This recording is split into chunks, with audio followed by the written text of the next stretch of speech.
नमस्कार बच्चों, कक्षा 9 हिंदी मीडियम के लिए आज ये अंतिम क्लास ये मोलस्का इकाइनोडर्मेटा इकाइनोडर्मेटा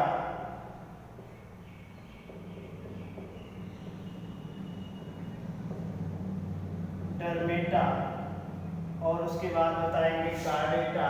मोलस्का के बारे में आपको बताया गया, अभी बताया गया। मोलिस का मतलब होता है कोमल, यानी कोमल देह वाले प्राणियों को मोलस्का संघ के अंतर्गत रखा जाता है या रखा गया है क्लासिफिकेशन में। इनमें क्योंकि देह कोमल होती है, उसकी सुरक्षा के लिए कैल्शियम कार्बोनेट की कवरिंग यानी सेल पाया जाता है, खोल पाया जाता है और उसी में ये बंद रहते हैं। इनमें श्वसन के लिए विशेष अंग पाया जाता है, किसी में गिल पाया जाता है, किसी में टेनिडिया पाया जाता है। ब्लड वेस्कुलर सिस्टम विकसित होता है, अंडे देते हैं, हीमोग्लोबिन पाया जाता है इनमें। अब आते हैं इनके प्रतिनिधि जंतुओं पर। प्रतिनिधि जंतु इनके घोंघा, जिसे हम स्नेल कहते हैं, यूनियो, ऑक्टोपस, ये सभी इसके प्रतिनिधि जंतु हैं।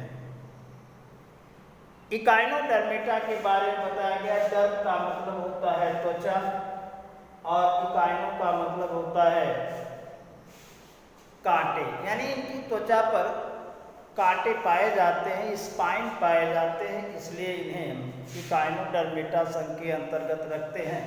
इनका शरीर तारे के आकार का होता है, यानी रेडियल सिमेट्रिकल होते हैं। इनमें वाटर वेस्कुलर सिस्टम मुख्य होता है, यानी जल परिवहन प्रणाली इनमें पाई जाती है। जो प्रतिनिधि जंतु हैं, तारामीन है, ब्रिटिल स्टार, जिसे ब्रिटिल स्टार है, इस आधार पर ये इकाइनोडर्मेटा संघ के अंदर जो तारामीन है या स्टारफिश है वो इकाइनोडर्मेटा का है, तारामीन। और ये है यूनियो या और स्नेल, ये हैं। तो इस आधार पर अब आते हैं हम कार्डेटा संघ में। कार्डेटा संघ यानी कि जिनमें रीढ़ की हड्डियां पाई जाती हैं, सभी अंग तंत्र लगभग विकसित होते हैं। कशेरुकाएं इनमें पाई जाती हैं। अलग अलग वर्गों में बांटा गया कार्डेटा संघ को। महावर्ग इसका टेट्रापोडा है। कार्डेटा संघ को फिर एक तो एग्नेथा, ओपिस्थोसोमा, यानी एग्नेथा मतलब जबड़े रहित होते हैं, तो जबड़े रहित और जबड़े सहित। तो इस आधार पर जिनमें जबड़े पाए जाते हैं, उन नहीं पाए जाते हैं, उन्हें हम एग्नेथा कहते हैं, और जिसमें जबड़े पाए जाते हैं इसे हम स्टोमा कहते हैं। इसमें जिसमें जबड़े पाए जाते हैं उसका महावर्ग पिसीज है। फिर उसके बाद टेट्रापोडा। टेट्रापोडा में 4 पैर पाए जाते हैं। तो इस तरह से हम 4 पैर में वर्ग जो बांटा गया है, यह है एम्फीबिया, रेप्टिलिया, बर्ड यानी कि एबीज और मैमेलिया वर्ग। मैमेलिया वर्ग में स्तन ग्रंथियां पाई जाती हैं, इसलिए इसे हम स्तनधारी कहते हैं।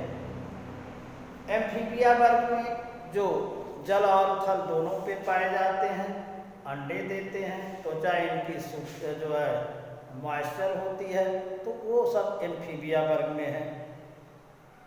हृदय 3 कक्ष का बना हुआ होता है।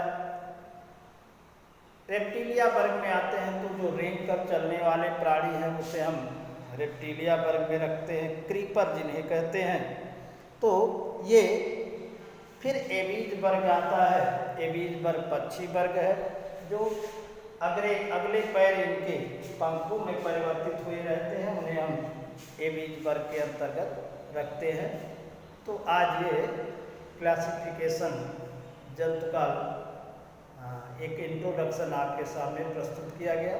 धन्यवाद।